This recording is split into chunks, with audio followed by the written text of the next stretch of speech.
Dieu de gloire. Merci Seigneur pour ces temps d'adoration.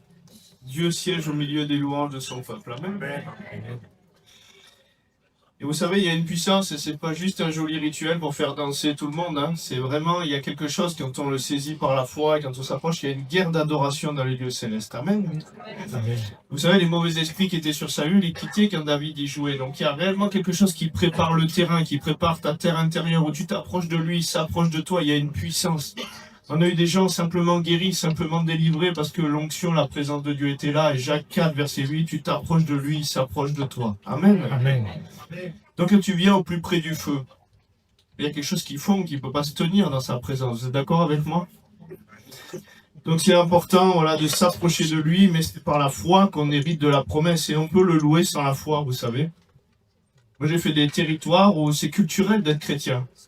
Et puis à la radio, alors que nous on a des chants un petit peu qui diffusent une culture qui n'est peut-être pas celle de notre royaume, ben à la radio, dans certains territoires, ils diffusent des chants chrétiens. Et puis tout le monde chante quand il y a ces chants chrétiens parce que ça passe à la radio, mais les gens ne sont pas forcément chrétiens. Vous comprenez? Donc, Seigneur, on ne va pas tomber dans une culture de tradition chrétienne à faire des choses par rituel, mais on veut vraiment s'approcher de toi par la foi. Et c'est par la foi qu'on hérite de la promesse. Dieu de gloire. Vous savez, Dieu, il est hors des cadres et hors des traditions. Vous êtes d'accord avec moi? Il est venu confronter tous les religieux dans la Bible. Il a dit, mais comment ça se fait, tes disciples, ils font ci, ils font ça. Et lui, il est venu leur dire, mais écoutez, ils sont dans une autre dimension que vous, ils ne regardent pas avec les choses depuis le voile, mais ils regardent à travers le voile déchiré. Et ils voient les choses dans la réalité de ce qui devait leur porter la vie et non pas dans l'ombre. Donc Jésus est venu casser les codes religieux. Merci. Ça, c'est plus cher ou pas? Bon. Donc simplement, sortons des cadres religieux parce que la Bible a dit la folie de Dieu est plus sage que la sagesse humaine. Oui ou non? Le mouvement du Saint-Esprit, il est important quand il tape à la porte de ton cœur, de l'accueillir. Il dit, je me tiens à la porte et je frappe. Si quelqu'un entend ma voix et ouvre, je viendrai, je souperai avec lui et lui avec moi. Mais la notion de souper, le mot en hébreu pour l'alliance, c'est bérit, qui a la racine, le mot bérit, il a la racine de prendre un repas avec quelqu'un, c'est-à-dire être en communion. Donc il nous parle d'une alliance là. Il ne parle pas de juste mettre une table et de se faire un petit repas avec Jésus. Il y a quelque chose de l'alliance et de l'intimité qui se passe. Mais il te demande de le laisser entrer, de l'ouvrir et de lui accueillir. Mais tu peux passer à côté de ce que Jésus veut faire. Il y a des endroits où on ne l'a pas reçu et puis il n'a pas pu faire beaucoup de miracles à cause de leur positionnement. Mais Dieu veut plus. Vous savez, dans une assemblée, la Bible dit la joie du Seigneur est une force. Il nous a oint d'une huile de joie, donc c'est une onction la joie. Vous êtes d'accord avec moi? Et si Dieu veut déboucher les puits, déconstiper son église des traditions religieuses. Une fois, j'étais dans une église en Guadeloupe, et puis l'onction tombe sur eux, et puis ils acceptent de se laisser être malléables entre les mains du potier. Et d'un coup, l'assemblée part en rire dans l'esprit, les gens sont ivres dans l'esprit, comme à la Pentecôte, où ils titubaient, ils étaient là, ils se cassaient leur figure de leur chaise, ils se marraient, ils se marraient, ils se marraient. Et j'ai même pas prié en imposant les mains, la moitié de l'église a été guérie physiquement comme ça. Amen. C'est le mouvement du Saint-Esprit, c'est en lui que nous avons la vie, le mouvement et l'être. Amen.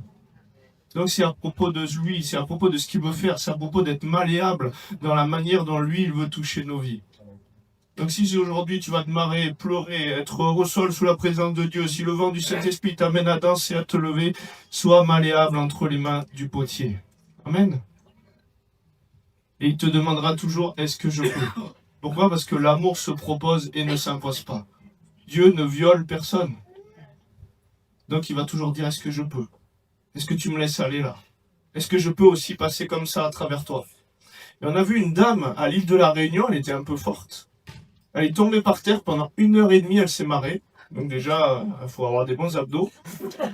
Et quand elle s'est relevée, je vous le dis, c'est parce que qu'y a-t-il d'étonnant de la part de l'Éternel? Quand elle s'est relevée, son pantalon tombé, elle avait perdu 4 tours de taille. Dieu l'avait fait maigrir surnaturellement. À l'île Maurice, je suis allé la dernière fois, je déclarais des paroles dans la foi, et il y a quelqu'un qui a saisi un amaigrissement surnaturel, elle n'arrivait pas à perdre du poids depuis des années. Je l'ai revue 7 mois plus tard, 60 kilos elle a perdu.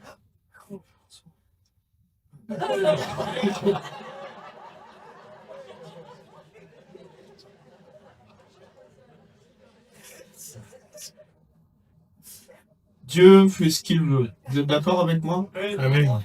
Qu'y a-t-il d'étonnant de la part de l'Éternel? Et Dieu veut élargir l'espace de notre temps, élargir notre compréhension. Amen. Je voudrais simplement, tout à l'heure, il y a une personne qui est venue me témoigner de la soirée d'hier et qui a été guérie apparemment de l'audition. C'est Claudie, je ne sais pas où tu es, Claudie. Voilà. Donc elle avait des problèmes de surdité, puis aujourd'hui elle vient me dire, elle me dit, mais j'entends, c'est bon, je suis guérie.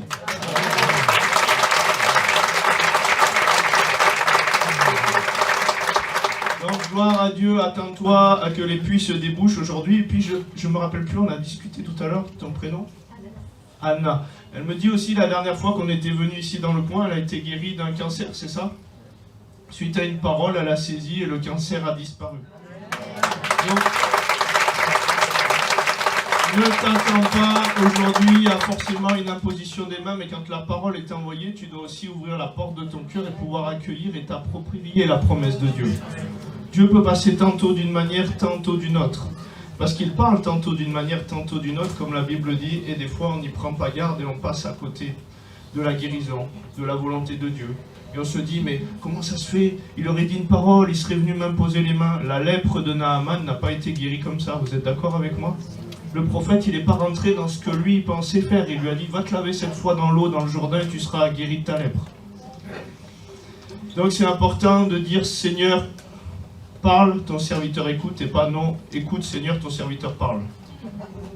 Parce que bien souvent, c'est comme ça qu'on fait. On ordonne à Dieu de faire, on lui dit, aligne-toi au nom de Jésus sur ce que moi j'ai décidé. Donc il ne faut pas qu'il en soit ainsi.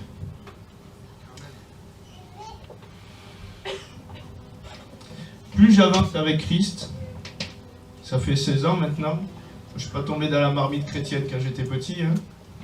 J'étais plutôt du côté obscur de la force, il y en a qui connaissent les références. Voilà. Et donc, cocaïne, héroïne, violence, drogue, trafic, voilà, tout un tas de choses. Et quand Jésus est venu me repêcher, moi, je n'avais pas les codes religieux. Mais, malgré que je n'avais pas les codes religieux, on y rentre vite dans des codes de tradition religieuse. Et je commençais des fois à perdre mon identité, ma personnalité, parce qu'il fallait être comme ci, parce qu'il fallait être comme ça. Et c'était tellement dur d'être quelqu'un d'autre que Cyril, vous comprenez? Dieu ne veut pas bénir une apparence de Dieu, ne veut pas bénir un avatar de toi, il veut te toucher toi. Et il veut t'utiliser avec qui tu es, comme tu es, avec ton vécu. Et si tu n'as pas tous les mots très politiques du milieu religieux, c'est pas grave. Ça va? Parce que c'est à propos de lui. Et c'est l'onction de Dieu qui vient briser le joug. Donc si on veut te faire rentrer dans un moule religieux, tu lui répondras, tu n'es pas une tarte. Voilà. Il a voulu des pierres vivantes et non pas des briques moulées. Ça, c'est l'esprit d'Égypte qui essaye de te mouler et il te met à une place et il te dit voilà, ça va être là. Et l'esprit d'Égypte va t'amener, va te dire allez, plus de briques et moins de paille. Fais-en encore plus. Fais comme ça, rentre comme ça. Il te faut jeûner comme ça. Il te faut prier comme ça. Et du coup, tu n'as pas besoin d'une relation à Dieu. Le système religieux te dit qu'est-ce qu'il faut faire, comment il faut que tu penses, et puis c'est tout. Alors que normalement, tu es censé avoir ta relation personnelle à Dieu et non pas un pharaon, homme-dieu sur ta vie. Est-ce que tu comprends ? Et même dans nos systèmes d'église, on peut tomber dans un fonctionnement d'Égypte, vous comprenez? Donc il est important, hier c'était sur l'écoute de la voix de Dieu, que tu puisses entendre la voix de Dieu, parce que sinon tu ne prendras pas possession de ton héritage. Et tu ne rentreras pas dans les œuvres prévues d'avance pour ta vie. Vous savez, moi j'ai compris l'œuvre de la croix, mais je l'avais lu pourtant dans la Bible, mais je l'ai compris peut-être 7 ans après le début de ma conversion réellement. Et j'ai vu des pasteurs à qui j'ai prêché l'évangile qui sont tombés en repentance, 30 ans de ministère, qui m'ont dit je ne connaissais pas, je n'avais pas compris. Donc le but ce n'est pas de parler de choses à propos de Jésus, c'est de parler de ce qui est une révélation chez nous, vous comprenez? Parce que quand ça devient une révélation, eh ben, tu vas pouvoir communiquer en esprit cette révélation, puisque c'est l'onction qui va libérer les choses. Mais ce qui est juste un enseignement intellectuel, Tu vas pouvoir le retranscrire, dire les mots de la Bible, mais ça ne va pas être porté par l'onction, par la révélation de Dieu. Alors que la Bible dit c'est l'onction qui enseignera toutes choses. Et donc il est important que les choses prennent vie. Et vous savez, moi j'ai fait plein de choses pour Jésus, et puis après quand il m'a dit, au bout d'un moment, il y avait quand même un peu de fruit, Dieu faisait grâce, parce que Dieu aime les gens, Dieu m'aime aussi. Mais moi je mangeais les miettes de la table, et j'étais pas assis vraiment à la table, vous comprenez? Alors que Dieu veut qu'on soit assis à la table, qu'on soit assis dans cette alliance, qu'on soit assis dans notre héritage. Et donc je faisais plein de choses pour Dieu. Moi j'étais un fou, quand Dieu m'a touché, comprenez, je faisais une attaque cardiaque, j'allais mourir, toute ma vie a été transformée par Dieu. Tentative de suicide, bagarre avec la police, tout un tas de choses mauvaises. Et quand Dieu est venu me toucher, j'avais plus qu'une vie, c'était la sienne. Mais j'étais déjà happé dans des concepts religieux qui pensaient que je devais faire pour Dieu. Et toute mon éducation était là. Et du coup, je devais faire plus. Et j'allais encore plus dans les rues. Et je rentrais dans les centres psychiatriques en me faufilant, en essayant de prier pour les gens qui étaient liés par la psychiatrie, pour les délivrer. J'allais dans les hôpitaux, j'allais dans les chambres prier pour les gens qui étaient amputés en disant « ton membre va repousser ». Alors effectivement, sur 100 personnes, Dieu en guérissait une dizaine. Mais 90 autres, j'avais prêché un évangile qui n'était pas terrible, quoi. Et moi, c'était ça qui me retournait en moi. J'ai dit, mais qu'est-ce que j'ai pas compris? Pourquoi je ne fonctionne pas? Pourquoi j'ai l'impression d'avoir que des miettes? Parce qu'en fait, tout ce que je faisais n'était pas dans l'être en lui, mais justement dans le faire pour lui. Comprenez la différence? Est-ce que tu sais... Je vais vous donner une image parce que Jésus il parle avec des images, avec des paraboles, avec des choses pour nous expliquer des compréhensions des réalités célestes. Quand tu regardes la lumière d'une étoile, ça vous est déjà arrivé de regarder puis d'un coup de voir une étoile qui s'éteint ou quelque chose comme ça, ou d'avoir déjà vu ça? Et bien quand vous voyez l'étoile qui s'éteint, en fait elle est déjà peut-être éteinte pendant plusieurs dizaines d'années ou peut-être milliers d'années, je ne sais pas. Jusqu'à ce que la lumière te parvienne pour te dire c'est éteint. Donc ça veut dire que quand tu regardes la lumière, quand tu es observateur de la lumière, quand tu analyses les choses, tu es dans le passé. Ça va? Quand tu essayes de contempler, de comprendre l'action de Dieu, de ce qu'il est en train de faire au moment où tu le fais, tu es en train de contempler et tu n'es pas en train de les vivre. Alors que la grâce se vit. Il a dit « je suis ». Il n'est pas « j'étais » ni « je serai ». Donc il y a quelque chose où on doit sortir de nos compréhensions, sortir de nos contemplations pour être dans ce qu'il appelle à faire dans le moment. Et c'est pour ça que la lumière, elle ne s'analyse pas, la lumière, elle se vit. La lumière, tu dois te laisser transformer, pénétrer comme une plante qui est en train de croître à la lumière du soleil. Elle n'est pas en train d'analyser si. Elle se laisse simplement, elle s'expose à la grâce de Dieu.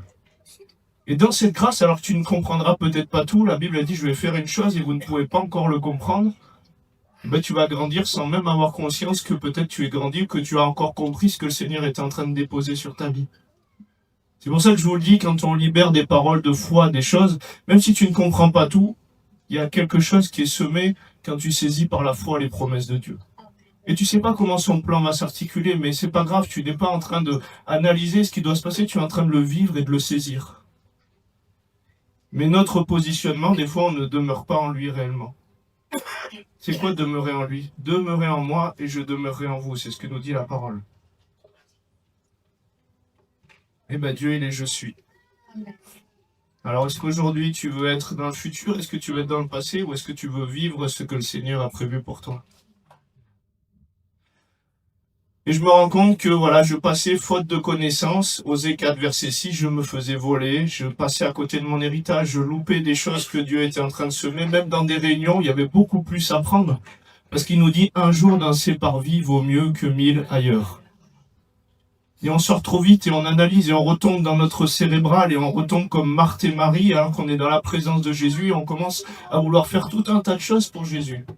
Au lieu de choisir la bonne place, qui est de se laisser ensemencer par sa parole. Amen. Amen. Et donc, j'avais pas compris la grâce de Dieu, vous savez. Et moi, j'étais un peu rentré dans les eaux du baptême, pécheur sec. Et quand je suis ressorti des eaux du baptême, j'étais pécheur mouillé. Parce que à chaque fois que je faisais quelque chose de mauvais, Je me dis, je suis pécheur, il faut que je fasse quelque chose pour redevenir mouillé, en gros. Vous comprenez? Il faut que je fasse quelque chose pour redevenir juste. Alors que non, tu es juste, comme ton fils, c'est ton fils, ou ta fille, tu l'as engendré, qui est en train d'apprendre à s'améliorer. Pécher, ça veut dire louper le but, manquer la cible. Vous êtes d'accord avec moi?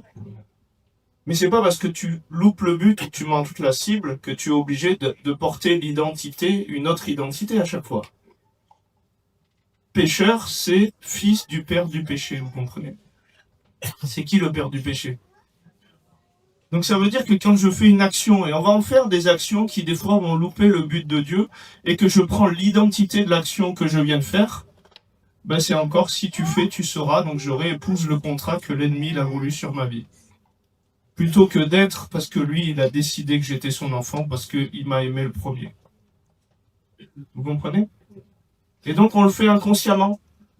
J'ai fait une erreur, je suis pécheur, je dois faire quelque chose pour me réapproprier mon identité de juste. Non, tu es un juste qui vient de tomber, qui se relève et qui reste juste. Il dit pas que tu es un vilain mauvais pécheur. Mais ta conscience de foi te déracine d'un positionnement dans la grâce pour te repositionner dans le bas. Et je dis à des gens, je dis, mais vous avez déjà vécu des résurrections de morts? Ils disent, ah bon? Quand c'est qu'on a vécu un tel miracle? Je dis, oui, vous avez ressuscité le mort qui aurait dû rester sous l'eau. Vous. Parce que vous avez épousé la justice de Dieu en Christ. Est-ce que tu peux être juste et pécheur à la fois? Tu n'as plus qu'une identité et Dieu te regarde plus à travers l'identité de la chair puisque tu as décidé d'épouser son identité en esprit. Et celui qui est né de l'esprit est esprit, la Bible nous dit. Mais si c'est ta chair qui détermine qui tu es et où tu vas, tu as besoin toujours de te laver, donc toujours de faire quelque chose pour être ce que tu es déjà. Est-ce que ton enfant, il a besoin de faire quelque chose d'autre pour être ton enfant? Il dit, si vous savez donner des bonnes choses, vous qui êtes mauvais à vos enfants, combien le Père Céleste vous en donnera des plus excellentes?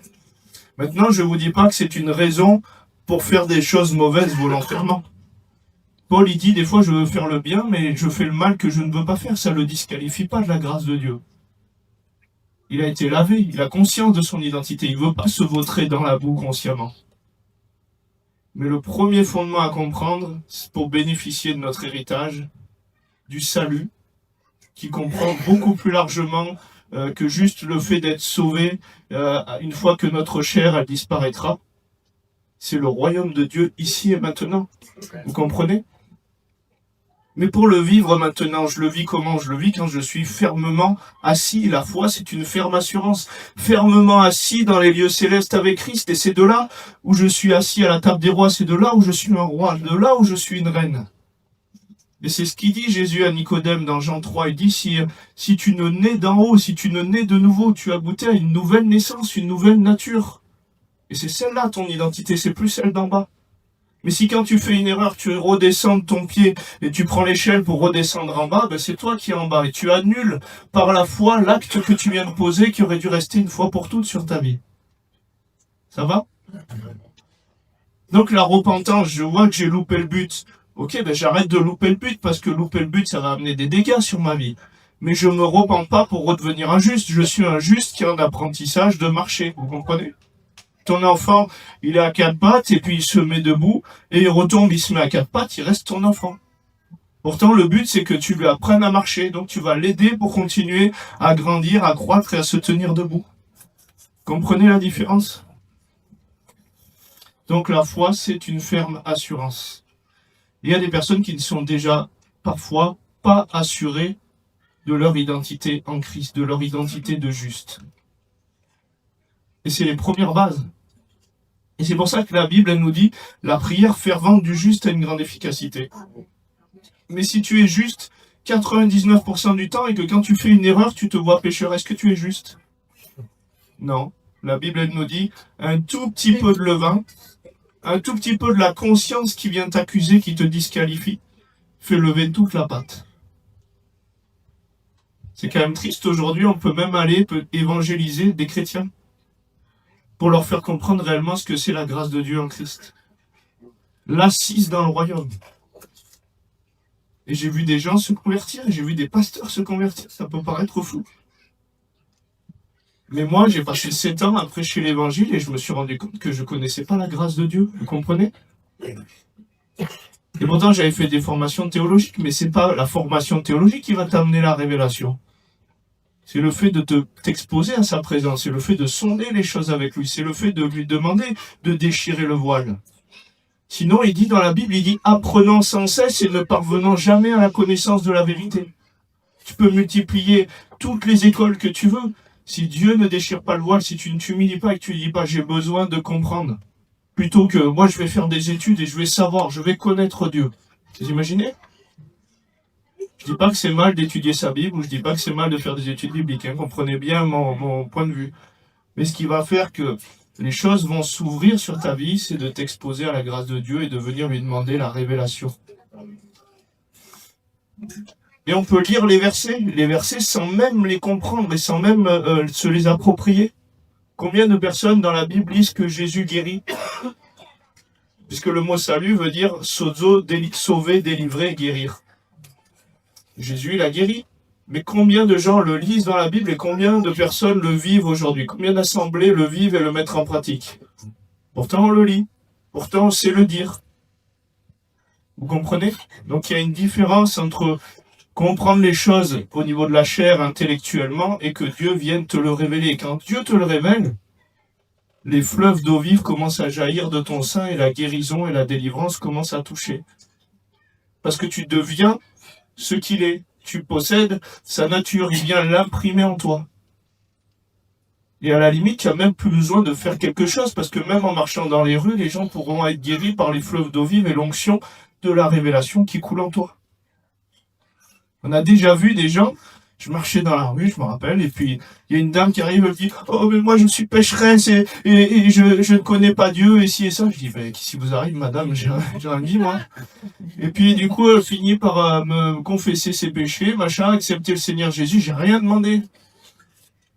Vous imaginez? L'onction, la Bible dit qu'elle enseigne aussi toutes choses. L'onction amène à la conversion. Mais c'est à propos de lui et non plus à propos de nous. Et Dieu nous a demandé d'être en lui. Et quand tu es en lui, la guérison coule. Est-ce que Jésus n'est pas guérison? Est-ce que Jésus n'est pas délivrance? Est-ce que Jésus il n'est pas pour te donner une vie en abondance, comme il le dit, la vie Zoé? Donc quand tu comprends ton héritage, quand tu demeures en lui, les choses vont couler presque instantanément. Parce qu'il a dit, tel il est, tel nous sommes aussi dans ce monde. Ça va?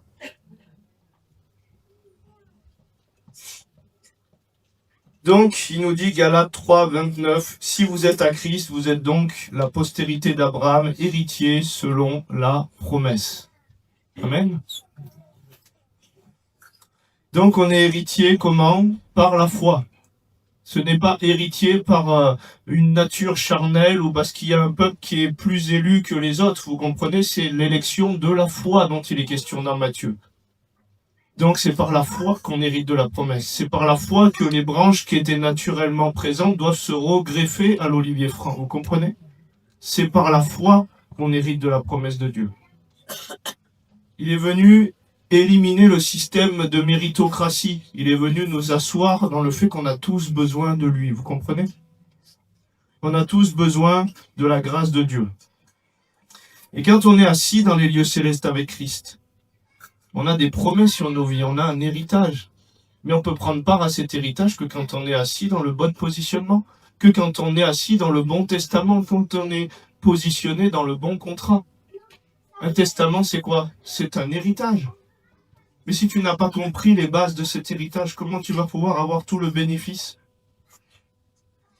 Donc ce en quoi tu mets foi, là où est ton cœur, la Bible dit, là aussi sera ton trésor.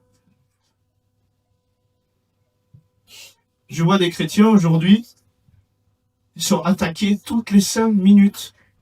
Est-ce que vous pensez que c'est normal? Ils appellent, prie pour moi parce que là j'ai une attaque nocturne et puis à 3 heures du matin, prie pour moi, j'ai fait un mauvais rêve et prie pour moi parce que la porte a claqué et prie pour moi parce que machin. Vous imaginez? C'est cauchemardesque une vie comme ça. Alors que la Bible te donne d'autres promesses quand tu es assis dans les lieux célestes en Christ, quand tu as revêtu Christ. Imagine le policier, il est là, bon, normalement. Hein. Normalement, tu revêts un habit de policier, tu t'approches, il y a des voleurs, et ben, c'est pas les voleurs qui doivent normalement gagner sur le policier, puisque lui, il a la loi qui est avec lui. Vous êtes d'accord avec moi? Mais toi, tu as revêtu Christ. Donc quand tu marches, c'est pas les démons toi qui es planqué avec des vilains mauvais démons, c'est les démons qui se disent oulala, là là, ça brûle trop, ça chauffe et qui partent en courant normalement. Mais c'est par ta foi que les choses permettent de s'activer. Donc, les promesses de Dieu, Ésaïe 54, 17. Toute arme forgée contre toi sera sans effet. Toute langue qui s'élèvera en justice contre toi, tu la condamneras. Tel est l'héritage des serviteurs de l'Éternel, tel est le salut qui leur viendra de moi, dit l'Éternel. Donc ça fait partie du salut, vous comprenez? Le fait de ne pas craindre l'ennemi, de ne pas craindre les attaques de l'ennemi. Et on voit des personnes qui ont un grand diable aujourd'hui et un petit Dieu. Alors que normalement on a un grand Dieu et un petit diable, vous comprenez? La Bible nous dit qu'on est plus que vainqueurs et on voit des chrétiens aujourd'hui qui marchent sans cesse en plus que vaincus. Prie pour moi, ça va pas. Oui, prie pour moi, ça va pas. Prie pour moi, ça va pas. Et pendant 40 ans, c'est les mêmes choses. Et il n'y a rien qui bouge.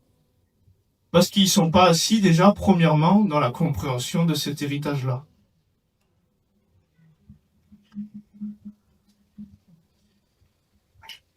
Et donc, si on n'est pas assis dans la compréhension de cet héritage-là, bah, un peu de levain fait lever toute la pâte, on est pécheur. Donc pécheur, ça veut dire père, fils du perdu. Et c'est pour ça qu'il dit aux religieux, vous avez pour père le diable. Et vous voulez accomplir les désirs de votre père. Ça va?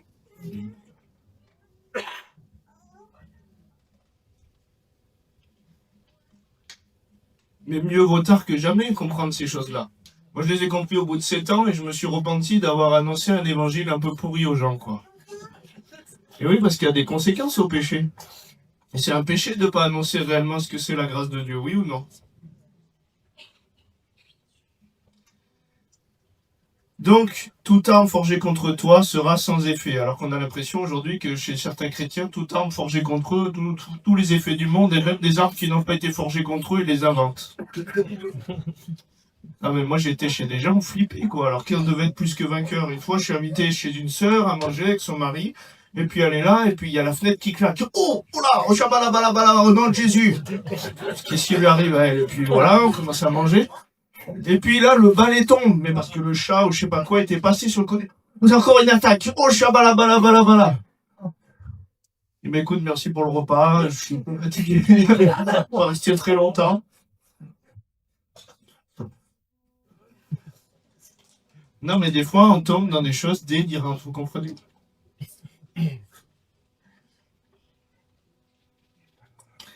Hébreux 1, à partir du verset 2. Dieu, dans ces derniers temps, nous a parlé par le Fils qu'il a établi héritier de toutes choses, par lequel il a aussi créé le monde. Le Fils est héritier de toutes choses. Oui ou non? Et qu'est-ce qu'il a dit? Il a dit, ce que j'ai, je vous le donne. T'imagines? Tu es héritier de toutes choses. C'est pas une bonne nouvelle, ça? Il dit que nous avons tout pleinement en lui. Oui ou non? Vous avez vu les manifestations de la grâce de Dieu tout au long de la Bible où il s'est révélé à travers différentes facettes en nous révélant son nom à travers différents aspects? Le Dieu qui nous nourrit à la mamelle, le Dieu qui est puissant, le Dieu qui pourvoit. Tous les noms de Dieu sont là pour nous révéler une action, une facette de la grâce de Dieu pour nos vies. Eh bien, nous avons tout pleinement en lui. C'est-à-dire que toutes les divisions, les facettes qu'il a voulu nous montrer, maintenant, tout est rassemblé, nous avons tout pleinement en lui. Amen. La richesse de Salomon. Est-ce que tu crois que tu l'as aujourd'hui, que tu es assis, que tu es un roi, que tu es une reine et qu'il en donne autant à ses bien-aimés pendant leur sommeil? La sagesse de Salomon. La force de Samson. Tout le potentiel, on en a accès. Vous savez, vous voyez ces moines Shaolin là qui arrivent et qui font par leurs expériences, ils pètent la 10e brique ou ils ont une force décuplée parce qu'ils font ci ou ça. Mais nous avons tout au-dessus de tout ça. À l'époque, j'étais en train de couper un arbre, et puis bon, moi je suis pas normalement un bûcheron. Je coupe un arbre, et puis l'arbre, c'est un gros arbre, il va pour tomber sur la toiture de ma maison. J'avais une maison en Bourgogne que j'avais retapée. Et puis au moment où je coupe l'arbre, il se passe pas ce que j'avais prévu parce qu'il avait juste une fenêtre pour tomber à côté de la maison et il y avait 1,50 m de chaque côté entre le mur du voisin et puis ma toiture. Et puis je me suis lancé là-dedans, donc je commence à le couper, je me dis ça va bien aller, je donne la forme et tout, j'étais sûr de moi. Et puis au moment de casser, l'arbre il commence à faire un tour comme ça. Moi je suis sur l'escabeau et l'arbre il penche pour arracher la moitié de la toiture. Et là, je sais pas, je suis sur l'escabeau, je fais non! Je tape l'arbre. L'arbre se décale d'1 m. Et il tombe à côté. J'ai dit ouais. Donc après, je suis allé essayer de bouger l'arbre, j'arrivais même pas à le bouger d'un centimètre. Mais la force de Samson, tu l'as. Dieu te garde, Dieu te protège. Alléluia. On a rencontré un gars, il s'est fait tirer dessus. Il était en train d'annoncer l'évangile et c'était une zone de guerre en Afrique et puis il se fait tirer dessus. Et puis le gars arrive et puis il se prend les balles, puis il voit qu'elle tombe par terre, il regarde le gars, puis il part en courant. On a un autre gars en Amérique du Sud, c'est pareil, une missionnaire qui l'emmène, il y a un gars de gang là qui est complètement défoncé, puis il prend son arme à feu, il s'amuse à tirer dans les murs juste parce qu'il est défoncé. Et puis, les balles passent à côté de la missionnaire, et la missionnaire, quand elle voit les balles arriver, vous avez vu le film Matrix ou entendu parler? Elle voit les balles arriver au ralenti, comme ça. Donc elle se décale comme ça, elle bouge comme ça, et puis elle est passée, puis elle est partie. Est-ce que vous pensez qu'on a une autorité sur l'espace et le temps? Vous imaginez pas l'autorité que Dieu nous a donnée, faute de connaissance, faute de la révélation, faute de la prise de conscience de ces choses-là, on se fait voler notre héritage. Comment, une fois à Madagascar, comment les choses se sont ouvertes pour avoir une visibilité un peu plus nationale? On faisait une conférence d'évangélisation dans un amphithéâtre et puis il n'y avait pas de toiture, donc il a commencé à pleuvoir à grosses gouttes. Et là-bas, quand il pleut, c'est des inondations. Je ne sais pas si vous regardez un peu toutes les catastrophes qui vivent en ce moment. Et puis, ça tombe sur scène, donc les longeurs commencent à ranger le matos, machin et tout. Je vois la reine qui commence un peu à se vider. Je me dis, non mais Seigneur, tu avais prévu de gagner des armes aujourd'hui. Ces gens ne te connaissent pas et s'ils traversent la route, ils se font écraser, ils ne sont pas sauvés. Et puis, je sais pas, j'ai été énervé, j'ai été pris d'une sainte colère. Et je commence à arriver vers les longeurs. Je leur dis non, vous restez là et vous ne rangez pas le matériel. Et regardez, je prends le micro. Au nom de Jésus, maintenant, le ciel, tu t'alignes. Ça s'est arrêté de pleuvoir instantanément, le ciel s'est ouvert. Et là, ce jour-là, il y avait un gars d'une télé nationale qui a dit oh, mais qu'est-ce qui s'est passé? On n'a jamais vu ça. Et du coup, il m'a fait une interview et la voix a porté sur la télé nationale, même pour les inconvertis. On a une autorité pour calmer la tempête, est-ce que vous le croyez? On a une autorité sur le temps. Toute la création de Dieu, oui ou non? Donc il dit, et rien ne pourra vous nuire, alors qu'on a l'impression que tout peut nous nuire aujourd'hui dans le milieu chrétien. Est-ce que aussi tu as conscience que Christ en toi a une autorité? Donc quand tu pries même pour toi, est-ce que tu prends le temps de prier pour ta guérison propre ou personnelle ou ta libération? Il y a des gens qui attendent que ce soit qu'une personne extérieure qui le fasse. Mais moi, quand je suis venu dans le milieu chrétien, puisque je ne connaissais pas s'il fallait aller voir un prêtre, un pasteur, j'y connaissais rien à ça quand Dieu m'a touché. Et bien, instantanément, j'ai dit, puisque Jésus dit qu'on peut chasser les démons en son nom, moi je dois être chargé. Donc j'ai commencé à prier pour moi au nom de Jésus, sachant bien que ce n'était pas mon autorité, mais la sienne. Et bien, j'ai eu des délivrances. Mais si tu attends qu'il y ait que quelqu'un qui le fasse pour toi et que tu ne commences pas à user de l'autorité que Dieu t'a donnée, tu peux passer à côté de certaines choses. Donc on ne m'avait pas dit qu'on ne pouvait pas. Et des fois, dans des milieux, des traditions, des systèmes, on verrouille tellement les choses. Mais Dieu, il t'a appelé à avoir une relation avec lui, il t'a appelé aussi à prendre l'autorité qu'il t'a donnée. Il y a des personnes, c'est malheureux, mais des fois, 20 ans, 30 ans de conversion, ils en sont toujours au même niveau. Ils n'ont pas grandi parce qu'ils n'ont pas commencé avec les talents qu'ils avaient à commencer à se mettre en marche. Et du coup, ils n'ont pas reçu d'autres talents. Ils n'ont pas augmenté dans la dimension de la grâce. Vous comprenez? À quoi ça sert à Dieu de te donner toute la dimension prophétique si déjà quand tu as une parole, tu n'oses pas la donner? Donc il nous dit aussi, ouvre ta bouche pour qu'il la remplisse. Ouvre ta bouche et je la remplirai.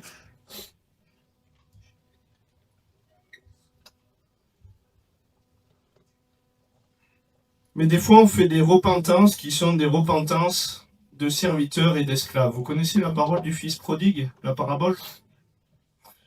Eh ben, aujourd'hui, tu peux sortir de ton héritage alors que tu as tout dans la maison du Père. Tu sors de ton héritage et puis tu fais des bêtises dans le monde, comme on a peut-être beaucoup fait, plusieurs.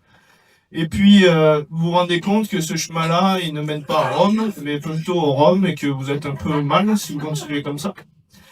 Et donc, vous décidez de vous repentir. Mais vous pouvez faire une repentance qui n'est pas une repentance de fils, mais une repentance d'esclave et de serviteur. Certainement, je retournerai chez mon père et puis il y avait du boulot et je reviendrai comme un employé. Vous imaginez? C'est en gros, si je fais, j'aurai quelque chose. Il était encore dans une repentance de la loi, de la chair, de la loi de l'ancien. Si tu fais, tu seras. Si tu fais, tu auras. Et on peut faire des repentances qui ne sont pas une repentance selon le modèle biblique. Pour les juifs, la teshuva, la repentance biblique, c'est un réalignement dans la maison du Père, c'est un retour vers le Père. Quand tu retournes comme un esclave, tu n'es pas retourné dans ton héritage, tu n'es pas retourné vers le Père. Donc tu as besoin de revenir et de prendre conscience. Et même le fils qui était resté à la maison, il m'attend, mais c'est un scandale, tu tues le veau gras pour lui, machin, moi je suis toujours resté avec toi, j'ai toujours été fidèle. Et ben tu peux même rester dans la maison de Dieu avec des frères, des sœurs, et jamais avoir pris part à l'héritage alors que tout était à toi. Vous comprenez? Et moi, des fois, il y a des gens qui m'ont dit, mais attends, mais moi je suis un peu jaloux. Parce que moi, je suis né dans l'église. Moi, je me suis gardé. J'ai pas connu de femmes ou des femmes. J'ai pas connu d'hommes. Et puis toi, tu arrives et tu as des dons prophétiques, tu as la guérison, tu as machin. Et moi, je ne vis pas tout ça. Alors que moi, je suis resté fidèle dans la maison de Dieu. Je suis un peu jaloux. Vous imaginez? Pourtant, les gens sont dans la maison de Dieu, mais ils ne prennent pas part à tout cet héritage. Et moi, j'en ai eu conscience parce que je ne pouvais rien miser sur moi et tout sur lui. Vous comprenez?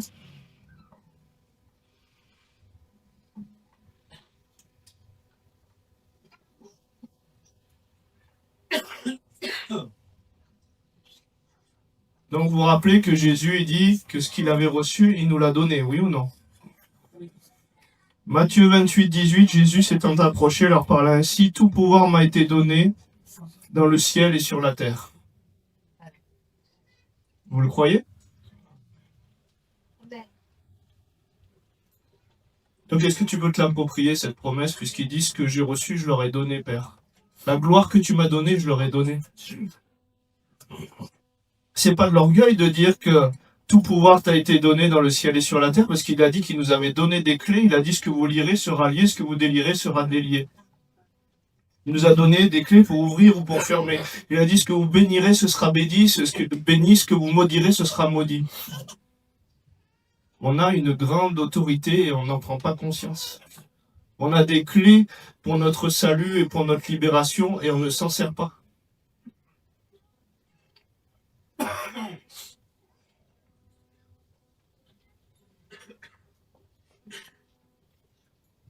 Jean 3, 35, le Père aime le Fils, il a remis toutes choses entre ses mains. Est-ce que tu crois que Dieu a remis toutes choses entre tes mains? Est-ce que tu crois que le Seigneur veut que tu prospères à tous égards comme prospère l'état de ton âme? Est-ce que tu crois que le Seigneur veut que tu sois la tête et non pas la queue?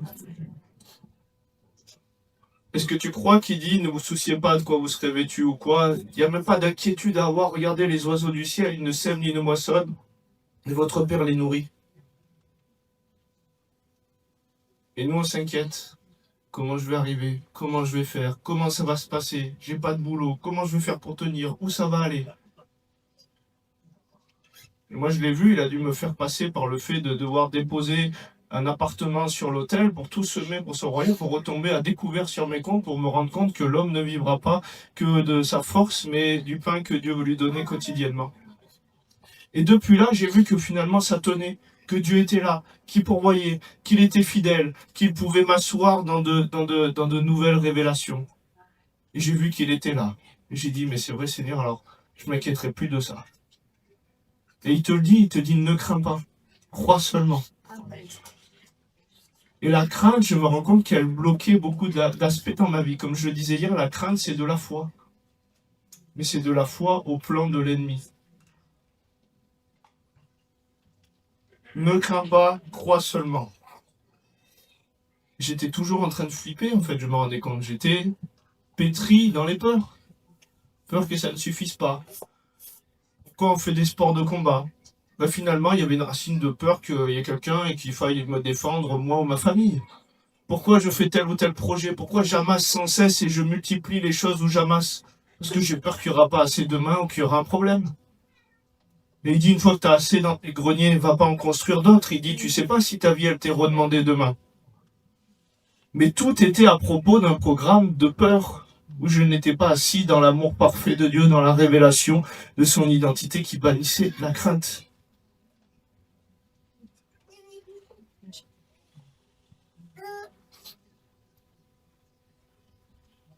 Et donc on se confie dans nos forces. On sait se débrouiller, on sait se dépatouiller, on sait se défendre, on sait ci, on sait ça. Et c'est plus difficile à un riche de rentrer dans le royaume de Dieu qu'à un chameau de passer par le trou d'une aiguille. Donc tant que tu te confies en tes richesses, en tes forces, en tes capacités personnelles, tu peux avoir des capacités intellectuelles. Tu te confies en ça, tu te dis, moi de toute façon, je saurais me débrouiller, je sais faire du business, j'arriverai toujours, j'ai du baratin, je pourrai. Mais tant que tu te confies, que tu diminues pas là-dedans, Dieu ne peut pas passer. Ouais, moi je suis fort, moi je suis ci, moi je suis champion de boxe, telle catégorie, moi je peux. Mais tant que tu diminues pas là-dedans et que tu sais que non, tu as besoin d'être sécurisé en Dieu seulement, eh ben, Dieu ne peut pas passer dans ces domaines-là. C'est pour ça que tant que tu es fort, lui il est faible. Et quand tu reconnais que tu es faible, la grâce de Dieu peut passer dans toutes les dimensions de ta vie. Il dit, sans moi, vous ne pouvez rien.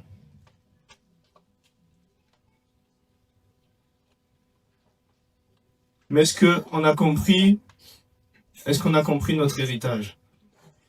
Le Fils de l'homme apparu afin de détruire les œuvres du diable, oui ou non? Donc la maladie, c'est pas une œuvre de Dieu. Est-ce qu'il veut ça pour toi? Est-ce qu'un mauvais esprit, il veut ça pour toi? Donc il est venu pour détruire, il est venu pour libérer les captifs. L'Esprit du Seigneur nous a oints pour toutes ces choses, oui ou non? Guérir, délivrer, amener le salut, la vie en abondance, une année de grâce du Seigneur. C'est ça la bonne nouvelle de l'Évangile. Mais des fois, on n'est pas pétri dans cette bonne nouvelle. Des fois, on n'est pas persuadé que Dieu nous aime, et quand on prie, c'est de l'espérance et ce n'est pas de la foi. On espère que Dieu fera quelque chose. Et j'ai vu une dame qui m'a dit, oui, dans mon église, ils font l'onction d'huile pour les malades. Et je dis, ah bon, et ouais, oui, ils le font à chaque fois, hein, quasiment. Je dis, alors, vous avez vu des guérisons? Non, mais on espère. La foi est dans le je suis, la foi possède les choses dans l'instant, vous comprenez? La foi est dans le je suis. L'amour de Dieu est dans le je suis, il n'est pas j'étais, il n'est pas je serai. Et je dis aux gens, des fois, vous avez des forteresses, des concepts de pensée qui s'élèvent contre la connaissance de Dieu. On a fait des réunions de guérison, une fois il y avait une dame qui vient, et puis on a prié pour des personnes, les personnes ont été guéries, et elle me dit, en s'approchant, on prie pour elle, elle vit quelque chose, elle me dit, oui, je crois que Dieu me guérira un jour. Je dis, écoutez, si vous croyez que Dieu vous guérira un jour, alors que moi je prie pour que Dieu vous guérisse maintenant, mais déjà on n'est pas deux, et la Bible a dit que là où deux tombent d'accord, il y a quelque chose qui est en train de se passer. Mais si ta foi n'est pas alignée sur ce qu'on est en train de déclarer, mais on n'est pas deux. Vous comprenez? Donc il est important aussi que la personne, elle s'ouvre et qu'elle ait un besoin. Jésus qui va voir l'aveugle et il lui dit à l'aveugle, il dit, que veux-tu que je te fasse? Pourtant il est aveugle, ça se voit et Jésus il connaît tout. Il a besoin de diminuer dans un domaine de sa vie pour se rendre compte que là, il a besoin de Jésus là aussi. Et de le laisser passer dans ce domaine-là. Parce que Jésus se propose et il ne va pas s'imposer. Donc Jésus, il te le dit aujourd'hui aussi, que veux-tu que je te fasse? Mais il y a des personnes, des fois, ils n'ont pas le besoin, et nous, on voudrait prier pour un besoin que eux, ils n'ont pas. Il est venu pour guérir qui? Pour les bien portants ou les malades? Alors je vous pose une question aujourd'hui, est-ce que le monde entier ne gît pas sous la puissance du malin? Donc est-ce que le monde entier n'est pas malade? Donc tout le monde est malade, donc il est venu pour les malades. Mais pourquoi il nous fait une différence entre les malades et les bien portants? Parce que les bien portants, c'est que ceux qui se croient bien portants. Du moment où tu ne laisses pas passer Dieu dans un domaine de ta vie, où tu ne reconnais pas ton état de faiblesse et où tu ne laisses pas la grâce de Dieu intervenir, bah pour toi tout va bien. Donc tant que tu es fort, lui il est rendu faible. Vous comprenez? Mais on est tous malades. Et on a tous besoin de l'action et de la grâce de Dieu. Donc c'est important aujourd'hui que quand tu vas voir quelqu'un, une fois dans une conférence, on était avec des ministères et puis il y avait plein de guérisons. J'ai une amie qui s'approche, elle est en béquille comme ça, alors qu'il y a quelqu'un qui vient de retrouver la vue, une autre personne qui a été guérie. Je dis oui, bonjour, qu'est-ce que vous voulez que Dieu vous fasse? Oh ben, priez pour mon petit-fils, il doit passer ses examens et j'aimerais qu'il ait une bonne note. Je dis bah oui, on peut prier pour ça. Je dis mais vous là, un peu classique. Vous voulez pas que Dieu vous répare? Ah non, non, laissez, moi ça va, je me suis accommodé à ça, puis c'est normal, je suis déjà âgé. Comprenez, il y a des forteresses de pensée, il y a des manières qui s'élèvent contre la connaissance de Dieu. Et la foi de la personne ne rejoint pas la foi de celui qui prie. On n'est pas deux. Là où deux tombent d'accord, il y a quelque chose qui se passe. Mais si on n'est pas d'accord, il y a de l'incrédulité, donc l'incrédulité bloque l'action de Jésus. Et il ne peut pas faire beaucoup de miracles à cause du positionnement de foi. Si aujourd'hui on prie pour toi, je sais pas moi, le Seigneur, il va t'amener à rire dans l'esprit, toi tu te dis non, rire dans l'esprit, ça se fait pas, ou j'ai pas envie, je veux pas me ridiculiser devant les gens, et que le guérison de Dieu devait passer comme ça. Ben on n'est pas deux, parce que moi je suis d'accord pour libérer tout ce que Jésus veut faire sur ta vie, et toi tu dis oui, amen, mais tu laisses pas passer. Eh ben, on n'est pas deux. Si à un moment le Seigneur veut te faire tomber parce qu'il veut faire une œuvre de guérison de cette manière et toi tu dis non, non, moi ça n'arrivera pas, je veux pas ça, ben, tu es encore en train de dire à Dieu fais ce que tu veux, mais comme moi je le dis. Ça va? Vous avez vu hier à la soirée, plein de personnes sont tombées, d'autres ont été visitées différemment. Mais si Dieu veut faire d'une manière et que toi tu dis non à l'action de Dieu, que tu ne le laisses pas faire, il va pas passer parce que là où est l'Esprit du Seigneur, là est la liberté. Donc ça veut dire que là où il a la liberté de passer comme il veut, là il va faire ce qu'il veut. Imaginez qu'ils auraient dit non, je sais pas moi, à l'effusion de l'Esprit, à la Pentecôte, et qu'ils se soient braqués contre le Saint-Esprit. Ben, le Saint-Esprit ne passe pas dans ces dimensions-là. Les gens qui ont éteint le réveil dans les Cévennes, c'était des gens qui étaient cérébraux, qui se sont dit « Oh là là, non, c'est trop de désordre, il se passe du n'importe quoi », alors que des enfants se mettaient à enseigner, des enfants se mettaient à prophétiser, des gens même en train de dormir, ils prêchaient l'évangile, et les gens se mettaient à côté du gars qui dormait, et il leur enseignait l'évangile. Ça a défié l'intelligence, et après des religieux ont tout fermé, et puis le réveil prophétique et les enfants prophétiques se sont arrêtés. Et donc, est-ce qu'on peut attrister le Saint-Esprit, éteindre la flamme? Est-ce qu'on peut s'opposer à l'action de Dieu, au mouvement du Saint-Esprit?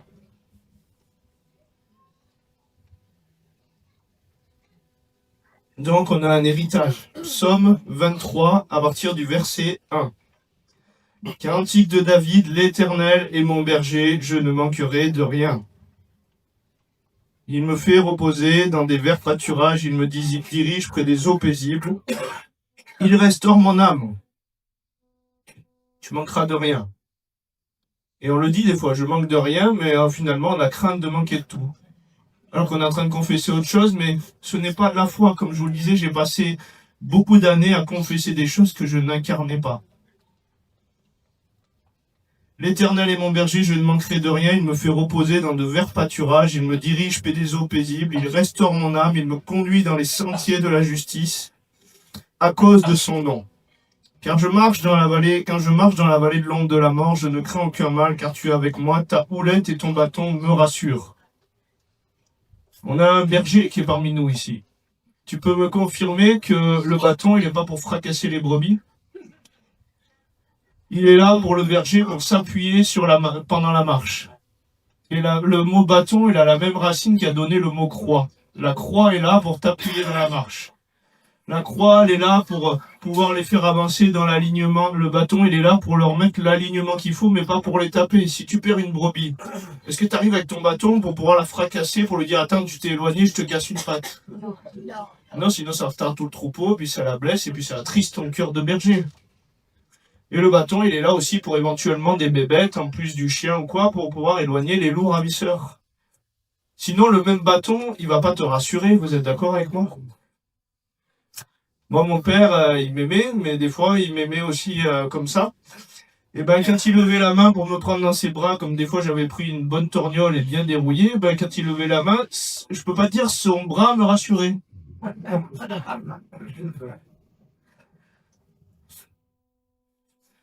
Alors que là, sa houlette et son bâton nous rassurent.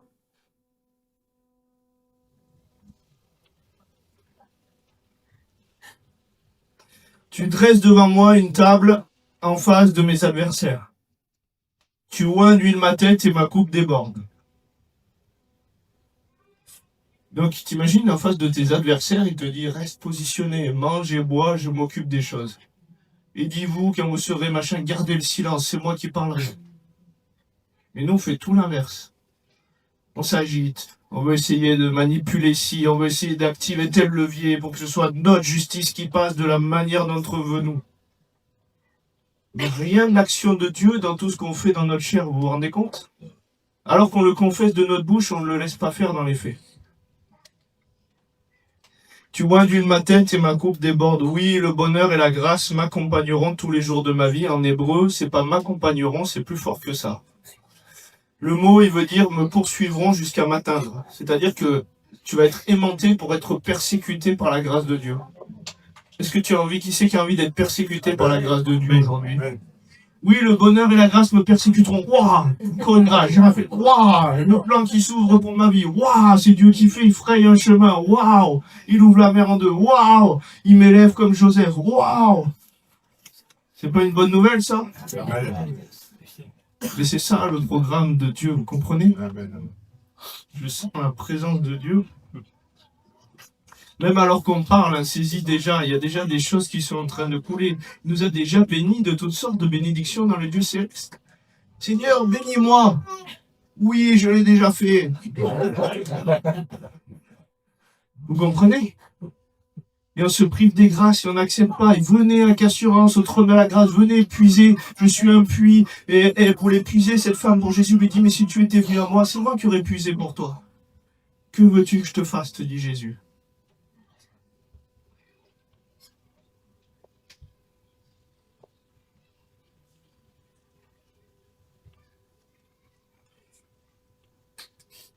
Donc il en donne autant à ses bien-aimés pendant leur sommeil.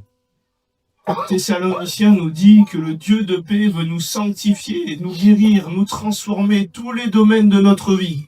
Esprit, âme et corps. Il dit même tu moissonneras là où tu n'as même pas semé. Vous imaginez comme c'est fort? Le gars qui avait le plus de talent, donc déjà il était gavé de talent, le gars qui a enterré le talent, ça lui est donné à lui. Vous imaginez? Dieu ne veut pas qu'on se prive de ses bienfaits. Dieu ne veut pas qu'on se prive des grâces et de tout ce qu'il a accompli à la croix. Il te dit, je t'aime. Tout a été créé en lui, par lui, pour lui. Et la Bible elle nous dit que Dieu est pour nous. Donc, tout a été créé en lui, par lui, pour toi. C'est pas beau ça? Oui, j'ai des enfants. Oui, je vous aime. Oui, je veux que vous mangiez, que vous rentrez dans le pays où coule le lait et le miel et que vous mangiez des meilleures productions du pays. C'est le cœur de Dieu pour chacun de ses enfants. La guérison est dans mes parvis. La délivrance est déjà acquise. Est-ce que tu crois que je t'aime, te dit le Seigneur? J'ai tout donné à la croix. Je ne peux pas faire mieux. J'ai écrit une lettre au prix du sang. La meilleure des lettres de la Saint-Valentin, c'est que tu sois avec ton époux et que tu puisses passer ce temps de communion, ce temps d'intimité entre l'époux et l'épouse. Tu veux un bouquet de fleurs? Il t'a fait toutes les fleurs du monde, elles sont sous tes pieds. Amen. Tout est à moi et tout est pour toi, te dit le Seigneur. Amen. Amen. Vous comprenez que c'est une bonne nouvelle? Est-ce que tu sais que tu es aimé? Est-ce que tu sais que tu es pardonné? Est-ce que tu sais que par les meurtrissures de Jésus, tu es déjà guéri? Amen. Est-ce que tu sais que par les meurtrissures de Jésus, donc le mot guéri veut dire aussi délivré, tu es déjà délivré? Est-ce que tu sais qu'au nom de Jésus, tout genou fléchit? Est-ce que tu sais qu'il fait de ses serviteurs des flammes de feu et que là où tu marches, le feu de Dieu est en train de consumer? Et la Bible elle dit, comme la cire disparaît en face du feu, ainsi périssent les méchants devant la face de Dieu. Prends conscience de ton autorité, de ton héritage. Et plus tu en prends conscience comme un arbre qui est planté dans la bonne terre, dans la nouvelle Jérusalem. Là, l'arbre, il va prendre des racines. Et puis petit à petit, l'arbre, il nous parle avec des images. Qu'est-ce qui va se passer à cet arbre? Les intempéries de la vie sont pas là pour le casser, cet arbre. Mais au contraire, ils vont l'enraciner plus profondément. Il va puiser à la source encore plus profonde. Et puis, le tronc va se solidifier avec les épreuves de la vie. Il va porter du fruit et normalement de meilleur en meilleur, de gloire en gloire tout au long de sa vie. Mais si tu ne comprends pas cet héritage et que tu es un arbre qui se plante une fois à la Nouvelle Jérusalem et qu'on te déracine pour te replanter en bas parce que tu n'as pas saisi ton héritage et ton identité, bah essaye de déraciner un arbre tout le temps et de voir s'il va porter du fruit. Les racines ne vont pas grandir, le tronc ne va pas se solidifier et puis il ne va pas porter du fruit parce qu'il va être stressé. Depuis que je suis assis dans cet état-là, rien ne me sépare de l'amour de Dieu manifesté en Jésus-Christ. Rien. Alors qu'avant, tout me séparait. Ah, Seigneur, lui, pour qui il se prend, il m'a fait une queue de poisson, allez, j'accélère, là, ici. Mais ça, c'était des réflexes à la noix, mais qui étaient en moi, comme une programmation. Et avant, ça me disqualifiait. Après, je me suis dit, mais je suis nul, c'est pas possible, j'en suis là, Seigneur. Et puis, je prenais la guitare et je faisais 2 heures de louange pour essayer de me réapproprier dans ces petits papiers. Je suis ton fils, hein, tu m'aimes. Non, mais vous comprenez? On sort de la présence de Dieu par nos mécanismes de fonctionnement. Alors qu'aujourd'hui, bon, je suis plus aussi virulent qu'avant, mais des fois, ça m'arrive où je me dis, tiens, ça, c'est pas le caractère de Christ dans cette situation. Mais ça ne me disqualifie pas et ça ne me sort pas de l'onction, de la présence, de la faveur de la maison de mon Père. Et l'onction ne me quitte jamais, du coup c'est toujours en train de couler de la même manière. Et je comprends ces choses et je me dis, bon, bah alors, je vais me réaligner, pas de souci, papa. Ça va? Mais il est important de comprendre le cœur du Père, la grâce de Dieu, si tu veux commencer à la libérer autour de toi. Et là où tu poseras ton pied, la Bible a dit, tout lieu que foulera votre pied, vous avez déjà foulé plein de lieux, j'imagine. Et vous avez vu que le lieu n'a pas été renversé, n'a pas été gagné à Christ. Tout lieu que foulera la plante de vos pieds, je vous le donne, c'est ce qu'il dit. Mais si tu le foules dans la foi, spirituellement, et aujourd'hui, je te le dis, le gadarénien du coin, quand tu rentres dans un lieu, la puissance territoriale peut réagir quand tu connais ton héritage et ton identité. Amen. Donc, si je te dis, est-ce que tu crois que Dieu veut te guérir aujourd'hui? Amen. Si tu crois que Dieu veut te délivrer aujourd'hui? Amen. Oui, parce qu'il l'a déjà fait. Moi, je ne dis pas aux gens, écoutez, je prie pour une bénédiction pour votre vie, je prie que vous saisissiez la grâce de Dieu. Pour votre vie, c'est déjà acquis. Alléluia. Seigneur, bénis-moi. Non, je t'ai déjà béni, rentre dedans, c'est ce qu'il te dit. Demeure en moi, positionne-toi en moi, et tu verras la grâce couler, tu verras la grâce te persécuter même, c'est ce qu'il nous dit.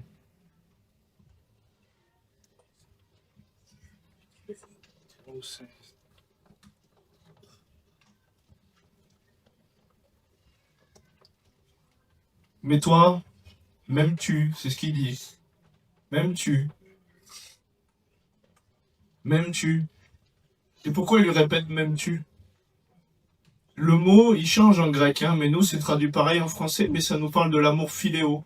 Philéo, Et ensuite, ça nous parle de l'amour agapé. Parce qu'en fait, on peut l'aimer, mais d'une manière intellectuelle, d'une compréhension intellectuelle. Et l'amour qui compte pour Dieu, c'est l'amour agapé, mais c'est pas notre amour à nous, parce que le mot agapé, c'est l'amour inconditionnel, divin, c'est l'amour de Dieu. M'aimes-tu?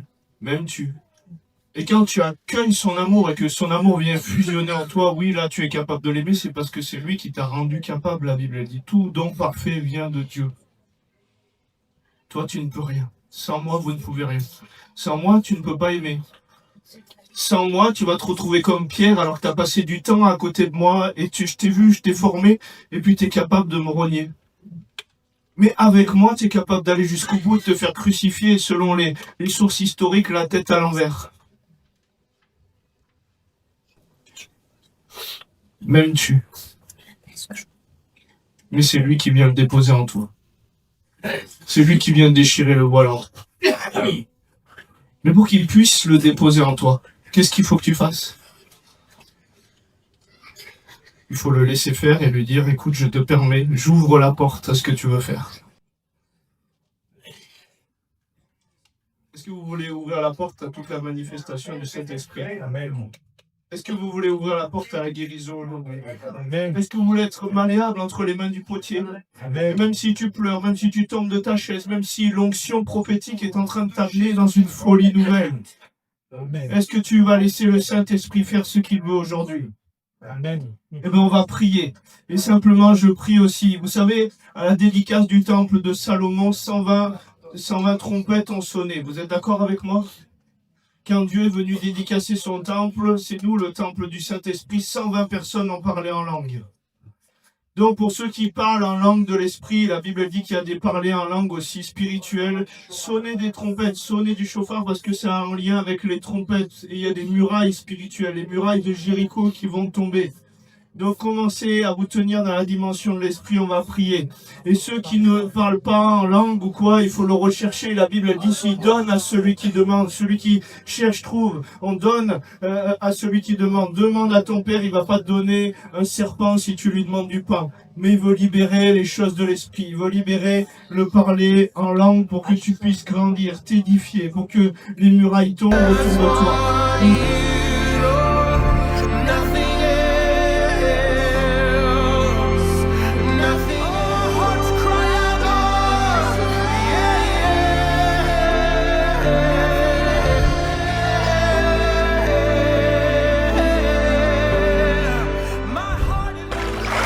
Reçois la vie éternelle.